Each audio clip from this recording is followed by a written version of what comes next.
Today, let's talk about decorating the quad layout for your planners.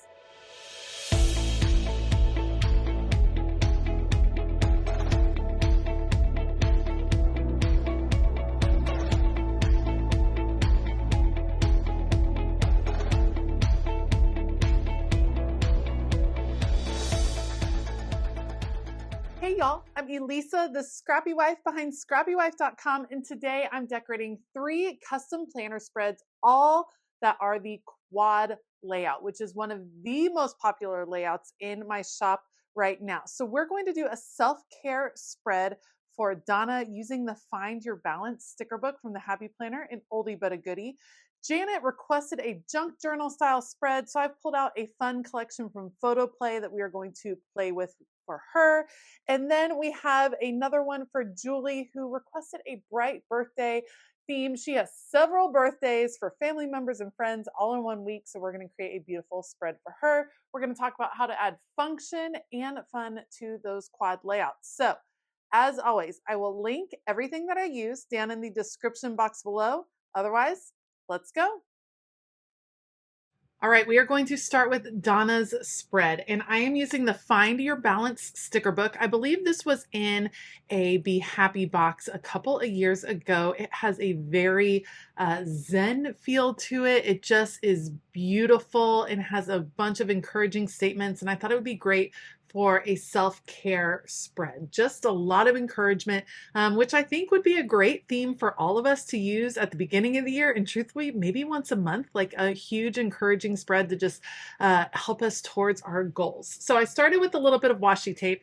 This first quad layout that I'm going to do is going to be what I would call formulaic. And I think this is something that the quad layout especially lends itself to because it is so symmetrical from left to right. You can follow a formula within each little box on the page. And that is what I'm going to do. I'm going to anchor each box with another box, a box to write in. I figured Donna could write an affirmation on these days, write a goal, track her wellness stats, whatever she wanted to do, she could keep it within those same boxes on each day, and then use the rest of the box to write out, the quick schedule things she has, a few to-dos, things like that. At first, when you think of creating a formulaic spread, you can start to think, man, this is a little bit boring. Each box looks the same, but you add ever so slight variations. So you can see how not every single box I use the same functional sticker. I traded it up. I made an extra pattern. I'm adding some words, and then I'm going to start to break up the pattern with some more of that foliage look. There are some of those clear stickers within the sticker book that I can use to kind of break up all of the lines.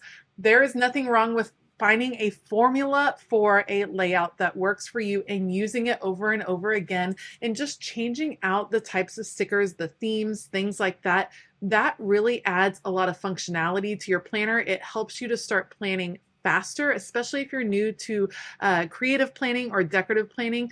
Finding something you like and doing that over and over for a while until it doesn't work for you anymore, that's a great way to kind of save time. Because I know when I first started planning, I felt like I had to kind of reinvent the wheel every week. I thought I had to do something new and original each and every week. But truthfully, in my personal planner, I like seeing consistency. It helps me know where to look in the mornings. It helps bring a sense of peace to my planner when there's some amount of symmetry, some amount of like an expectation of what it will look like. So see how I'm breaking up the lines just a little bit. I'm adding some more gold foil here and there because I think that is a beautiful addition to the spread. I'm all about the foil. Let me know, are you a foil person or not foil person? I like the foil. I know a lot of influencers don't like it because it doesn't photograph well.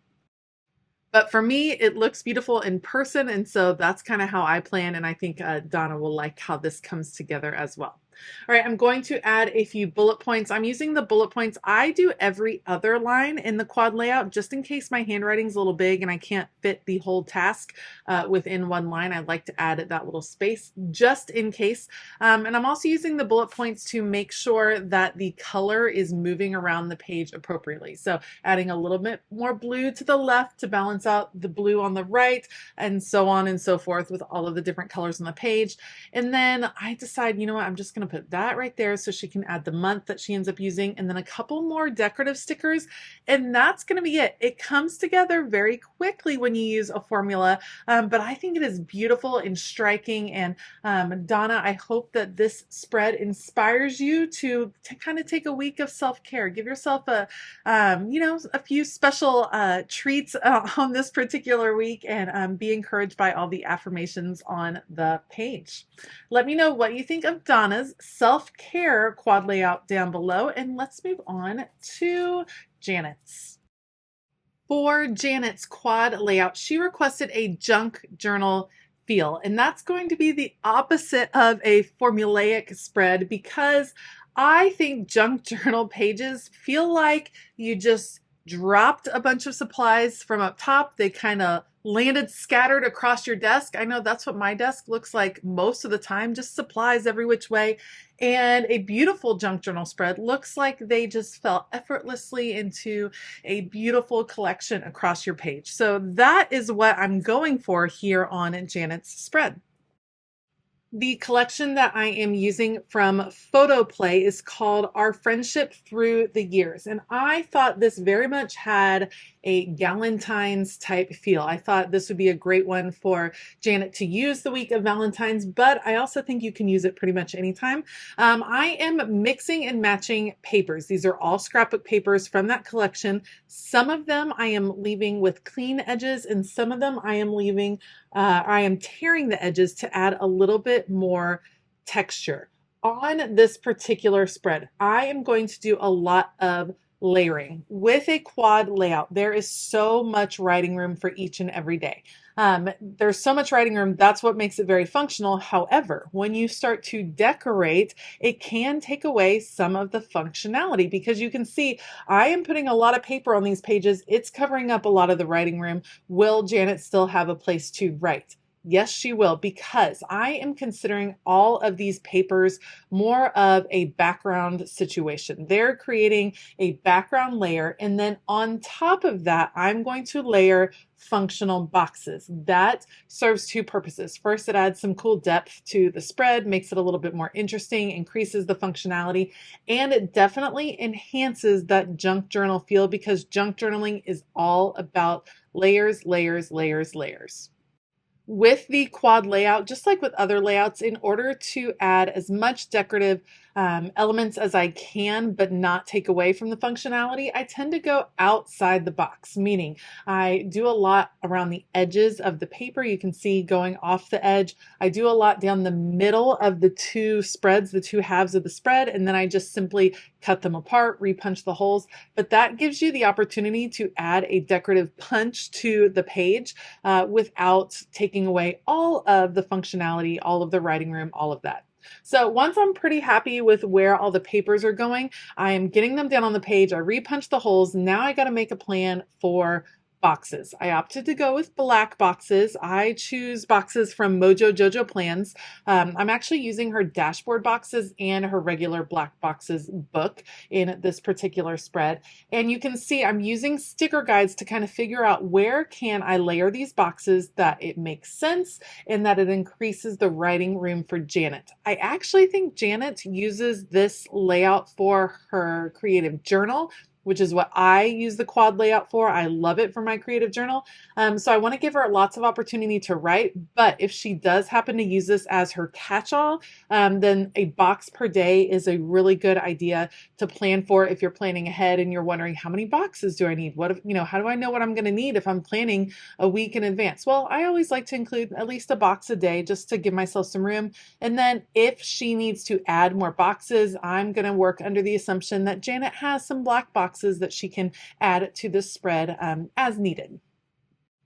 Now I'm going to finish this off with a few cardstock stickers from the kit, and that's going to be it. I really, really love this one.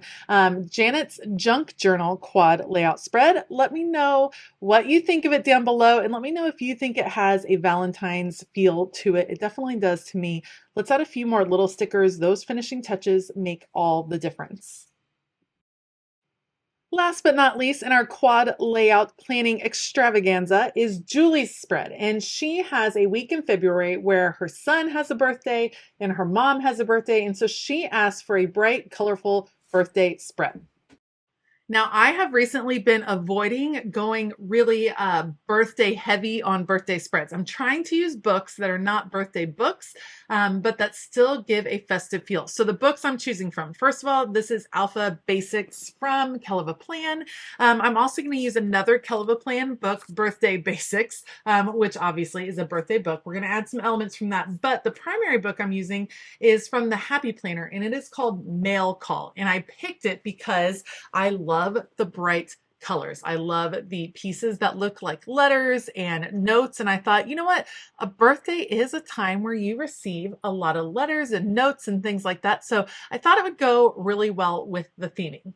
Now, the style or the technique I am using to decorate Julie's spread is a vertical line technique. You can see I started with washi tape. I used yellow grid washi and I put it down the middle of each page. And I'm building the decorative elements off of that washi as if they were just streaming down the page, as if they were exploding from that middle line. And that is a technique to where you really condense those decorative elements. They really pack a lot of bang for your buck when you're clustering them together like that. But it's still going to give plenty of writing room because Julie said she needs some bullets each day. She likes to write out the dinner plans for the day. She requested boxes on certain days. Like she's got stuff she's got to write on this spread. So as much as I want to do decorative sticker orama, I still need this to be a spread that she can actually use to plan what will probably be a very busy week. So working in a line, either that vertical line, or I've also created quad layout planners where there's a horizontal line across the whole spread. That really allows you to bring those decorative elements all together. Now, when I'm working off of the line, something that I like to do is I work from big to small. So I started by putting the bigger stickers down, the big vertical boxes, the cakes from the Kelva Plan sticker book, just the larger stickers. Then as I start to make it a little bit more of a full look, a little bit more abundant down at the middle, I'm filling in spots with the medium stickers. And in this case, to me, that means a few more birthday elements, but these arrows, I think the arrows are so fun. I love that they're directing your attention every which way, which is kind of what it feels like on a week where there's multiple birthdays. Your attention is going all the different ways. So I love the arrows. I love that they add some energy and movement to the page. And then the last thing I'm going to do after I transfer all of the stickers off of the sticker guide and onto the page is fill in some of the gaps with the smallest stickers. So big to small just allows you to really get a sense of where everything's going to be. If you start with small, you're going to run out of room to add big. If you go a different direction, this just makes the most logical sense to me. Start with the big stickers and then start filling in the gaps little by little as your stickers are starting to get smaller and smaller. The other tricky part of this particular spread is that I am using two different sticker books and they are from two different companies. Sometimes it can be difficult to work with sticker books from different companies, but I think it's a fun challenge because here's the truth. All of us like several different companies. You might be a Kelva Plan kind of gal and love the Happy Planner, or maybe you love Wrong stickers and Live Love Posh, or Planny Thing and fill in the blank with whatever beautiful shop that you like to bring stickers from or buy stickers from. You want to be able to mix and match those because I think that's a fun way to create a unique spread. What I'm doing here is trying to make sure I have a good balance of stickers, enough from the Kelva Plan book, enough from the Happy Planner Mail Call book, just to make it make sense from a balance point of view so that it's not all one or all the other. Now, once I fill in some of these little stickers, these are actually clear and I love how they overlap with some of the other elements on the page. Once I fill those in, I am going to go in and add a few more functional boxes. Julie only requested boxes on the 3rd, the 8th, and the 9th, but in order to add balance to the page, I'm going to add a few more that she can use to fill in other parts of her week, and then also a few bullet points across the page as well, because she did say she likes to use those to make plans during the day. So we're going to fill in the rest of the functional elements, but otherwise, that is going to be it for Julie's birthday spread. 3 quad layout spreads today, all very different, but all very fun and functional. I'd love to hear which one caught your eye the most. Did you like Donna's self-care calming spread? Did you like the junk journal spread for Janet, or did you like this birthday spread for Julie? Which one was your favorite? I always love to hear which ones you guys like the most down in the comments below. If you like this video, please give it a thumbs up. Consider hitting that subscribe button as well as the bell notification button. As always, I have linked the supplies that I used down in the description box of this video. So be sure to head down there and check out those links. I also want to give a huge shout out to my entire Patreon community. You guys, we have a fabulous time over on Patreon. There's a ton of perks with all of the rainbow tiers, and there's even perks available at the free tier. So if you haven't taken a second already, head on over to patreon.com/ScrappyWife. Check out all the perks and find a tier that works for you. All right. I hope that you have a fabulous day. And as always, keep it creative.